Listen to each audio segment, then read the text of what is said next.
Hozirgi zamonda eng kuchli odam bu ko'p ishlagan inson emas, balki fikrlay oladigan inson. Chunki texnologiyalar o'zgaryapti, kasblar o'zgaryapti, dunyo esa tez rivojlanib boryapti. Lekin bitta narsa doimo kerak bo'ladi, ya'ni fikrlash qobiliyati. 18 yillik tajriba, 2000 dan ortiq o'quvchilarni muvaffaqiyatga yetaklagan ustozlardan biri, IDC kitoblar mualliflaridan biri ustoz Baxtiyor aka Ro'ziyev. Assalomu alaykum ustoz, xush kelibsiz. Assalomu alaykum. Ustoz, nimaga aynan matematika? Sizni o'ziga nimasi bilan bog'lab qo'ygan bu fan? Bilasizmi, matematika faqatgina formula emas, balki uni ichida mantiqiy fikrlash borligi va mantiqiy go'zallik borligi sababli bu fan o'ziga meni bog'lab qo'ygan. Yoshligimda shu misollarni yechganimda misolni javobi chiqadigan bo'lsa, men zavqlanib qaniydir bir hayotdan bahra olardim. Shu sababli matematika o'ziga tortgan. Bilasizmi, kimlardir masalan gul o'stirib zavq oladi, kimlardir daraxt ekib zavq oladi. Men xuddi shunday yoshligimda matematikadan misollarni ishlab shundan zavqlanganman. Shu sababli matematika sohasiga kirib ketgan. Xo'p, matematikaga kirib kelishingiz qanaqa bo'lgan? İlk tayyorlanish davrlaringiz, birinchi darslaringiz va o'quvchilarga ilk bora o'rgatgan paytlaringizni eslasangiz, o'sha joylarda haqida ham qisqacha ma'lumotlarni aytib o'tsangiz.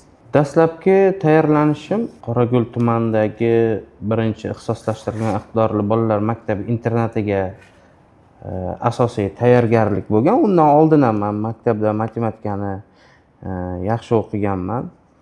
Shu matematikaga qiziqishim bo'lganligi sababli doimo misollarni ishlab yurardim. Asosiy tayyorgarlik mana shu maktabga kirish uchun tayyorgarlik bo'lgan.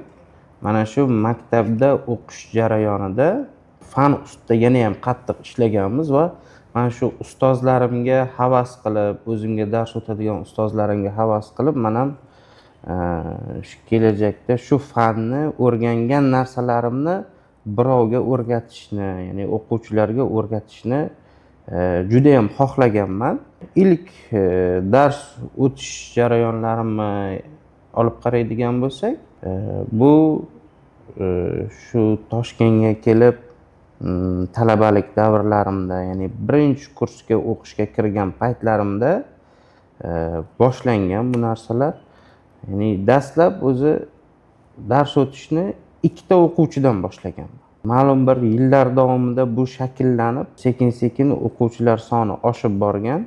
Dastlab dars o'tish jarayoni ozgina qiyinroq bo'lgan albatta. Chunki nimadan boshlash kerak, qaysi manbadan, qaysi materialdan boshlash kerak. Mana shu narsa ozgina qiyinchilik tug'dirgan. Bu narsaga keyinchalik ko'nikib ketganmiz. Bugungi kunda o'quvchilar va ota-onalar bilan ishlashda qanaqa qiyinchiliklar mavjud? Ota-onalar va o'quvchilarga maslahatlaringiz bormi? Albatta, har bir sohada o'zini qiyinchiligi mavjud. Bu sohada ham, aynan o'qituvchilik sohasida ham o'ziga yarasha qiyinchiliklari bor. Eng asosiy muammolardan biri bugungi kunda shu ota-onalarni ba'zi birlarini, hamma ota-onani ham deb ayta olmayman, ba'zi birlarini o'sha bolasini yetarlicha, farzandini yetarlicha nazorat qilmasligi. Meni o'ylashim, meni fikrlashim bo'yicha albatta ota-ona bolasini qaysidir ustozga o'qishga qo'ydimi, kamida bir oyda hech bo'lmaganda bir marotaba va ikki marotaba uni nazorat qilib olib borish kerak. Shaxsan o'zi o'qituvchining yoniga borib, bolam qanday holatda ketyapti, natijasi qanaqa, nima bo'ldi deb albatta bu narsani surishtirib turish kerak. Ba'zi bir ota-onalar borki, masalan, sentyabrda bolasini olib kelib qo'ydimi, bo'ldi, yilning oxirigacha umuman surishtirmaydi. U bolasi qanaqa o'qiyapti, nima bo'layapti, yetarlicha ma'lumotga ega emas. To'g'ri, bu narsani o'zimiz albatta aytib boramiz, ota-ona bilan birga shug'ullanib boramiz, lekin ota-onani o'zi ham nazorat qiladigan bo'lsa juda yaxshi ish bo'lardi. Va bugungi kundagi eng asosiy muammolardan biri, eng dolzarb muammolardan biri telefon masalasi. Sababi o'quvchilar bugungi kunda yoshlar mana shu telefonga ko'p berilib ketgan. Ota-onalar telefonni imkoni boricha sozlamalariga kirib turib, bolasini, farzandini har bir dasturdan qanchalik darajada foydalanyapti, necha soat foydalanyapti, shu narsani nazoratini qilib borish kerak. Ba'zi bir o'quvchilar bor, 8 soat, 10 soatlab vaqtini telefonga sarflaydi.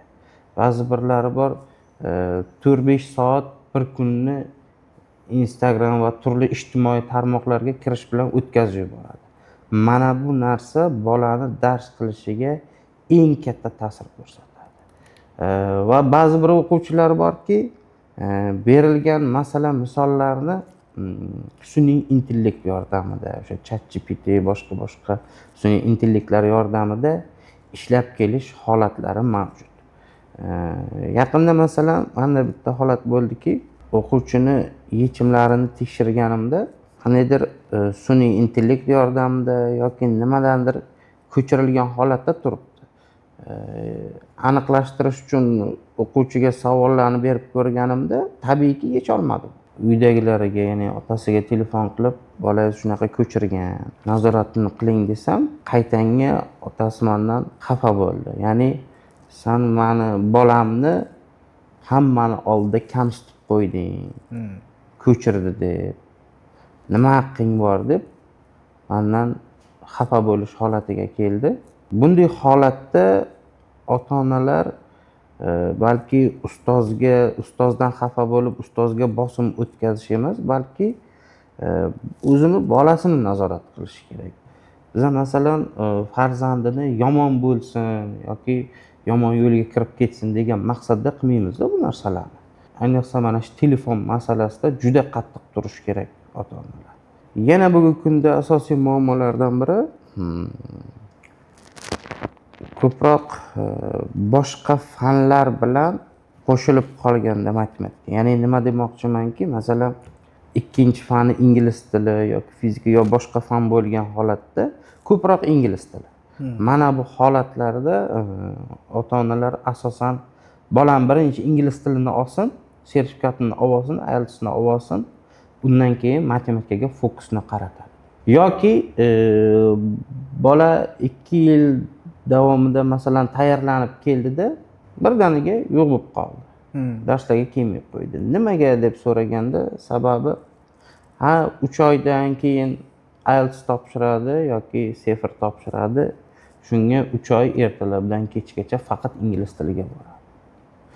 O'rtada bu yerda uzilish bo'lib qoladi. Uzilish bo'lib qolgandan keyin ko'p narsa esdan chiqib ketadi. Bu matematika aniq fan, bitta narsa esdan chiqib ketadigan bo'lsa, u boshqasiga ham ta'sir qiladi. Mana shu narsa bugungi kunda matematiklar uchun eng katta muammo bo'lib kelmoqda. Ya'ni nima demoqchimanki, ikkala fanni ham imkoni boricha baravar olib ketish kerak. Matematikani ham, ingliz tilini ham. Matematikani masalan birinchi sertifikatni olib keyin ingliz tilini olsin deyish ham bu noto'g'ri narsa. Birinchi ingliz tilidan sertifikatni olib turib keyin matematikani oladi deyish ham bu noto'g'ri narsa. O'zi mana qarang, ustoz, asosiy fan bilan majburiy fan bor. O'zi ularning farqi qanaqa? Necha balldan beradi DTMda yoki milliy sertifikatda?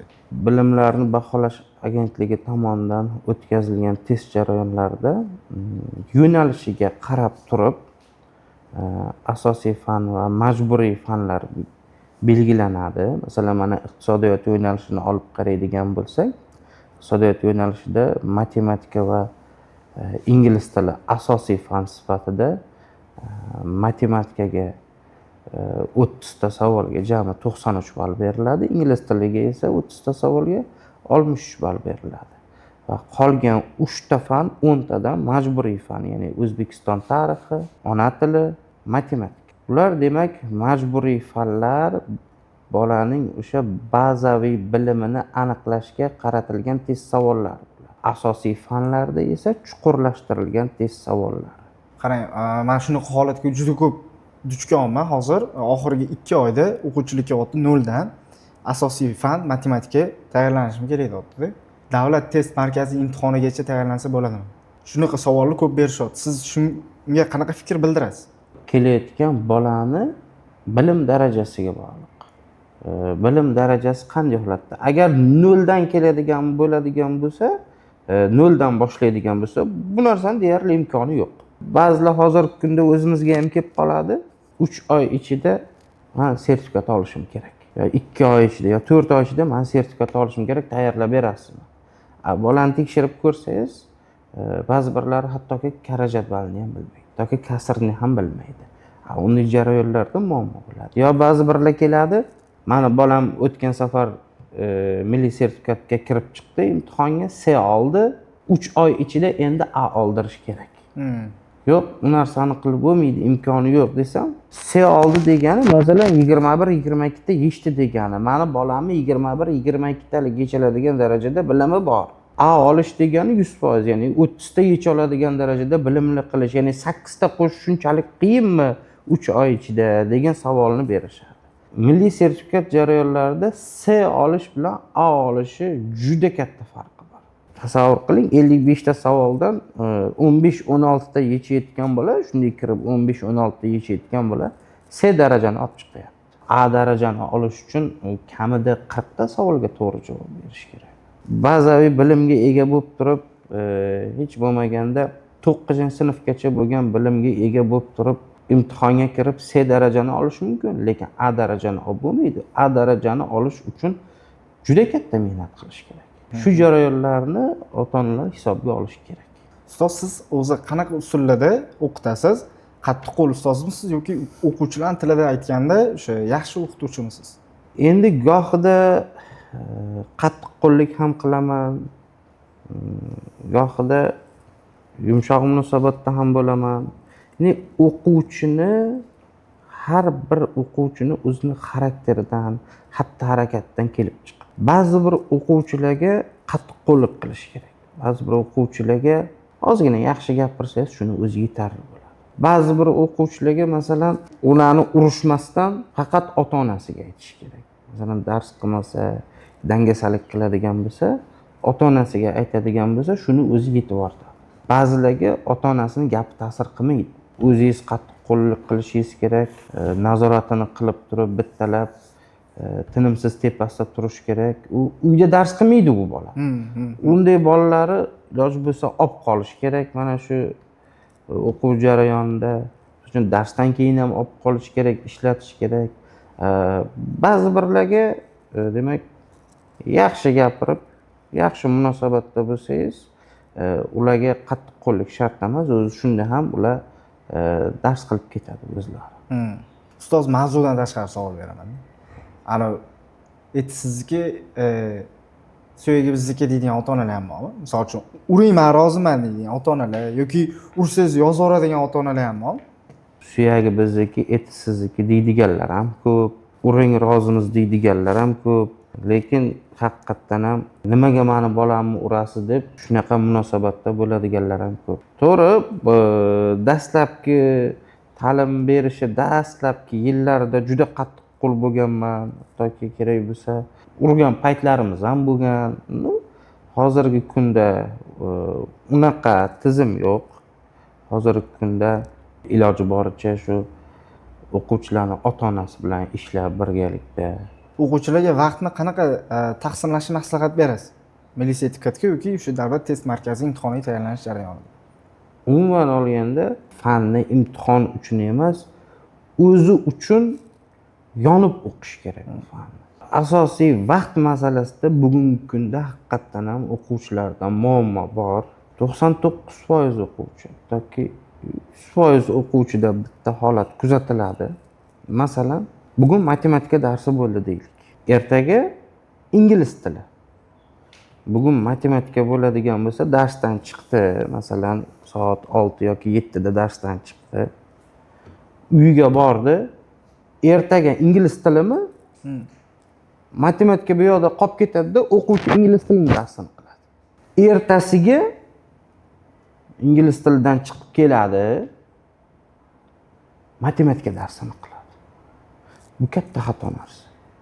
matematika darsidan shu bugun chiqdimi, uyga borib shu bugun matematikani qilishi kerak. Chunki olgan bilimini bola o'quvchi uyga borguncha 10%, 20% ni esdan chiqarib qo'yadi. O'sha ertasiga o'tgandan keyin u 50-60% ga yaqinlashib qoladi. Agar o'sha kunni o'zida o'sha fanni vazifasini bajaradigan bo'lsa, unda muammo bo'lmaydi. Vaqt taqsimlash masalasida ham aynan shu narsa bilan bog'liq muammo vujudga keladi. Ertasiga o'sha fanni o'qigandan keyin ancha-muncha qismi esidan chiqqan, misollarga qiynaladi, nima qilarini bilmaydi, boshqa bo'ladi. Mana shu narsa muammo bo'ladi. Va ko'p o'quvchilarda shu bir muammo kuzatiladiki, darsdan chiqib borgandan keyin hozir deydi ovqatlanib olay deydi, boshqa ishlarimni qilay, keyin dars qilaman deydi. Shu orada 1-2 soat vaqt o'tib ketadi. Telefonga chalg'iydi bola. Natijada dars qilish vaqti kelganda ozgina uxlab olay deydi. Yarim soatgina uxlab olay deydi. Keyin turib dars qilaman. Bu yarim soatlik uyqu 3-4 soatga cho'zilib ketadi. Keyin telefonni budilnigini qo'yadi. Ertalab soat deydi, "Yo'q bo'ldi" deydi. "Men hozir uxlamasam bo'lmaydi, hozir men charchab qoldim" deydi-da. Soat 3 ga qo'yib qo'yadi budilnikda. Aniq 3 da turib dars qilaman men deydi. Soat 3 bo'ladi, budilnik chaladi. Shunga qaraydi, budilnik chalayapti. Hozir bir yana 10 minut uxlay, turaman. Deydi-da, yana budilnikni 10 minut orqaga surib qo'yadi. 4 bo'ladi, 5 bo'ladi. Shu bilan ertalab turadi. Turdiki, tabiiyki dars qilinmaydi. Bo'ldi deydi, men deydi maktabga boraman deydi, maktabga hech narsaga e'tibor bermasdan turib, maktabda dars paytida qilib olaman shu darslarimni deydi. U ham bo'lmaydi.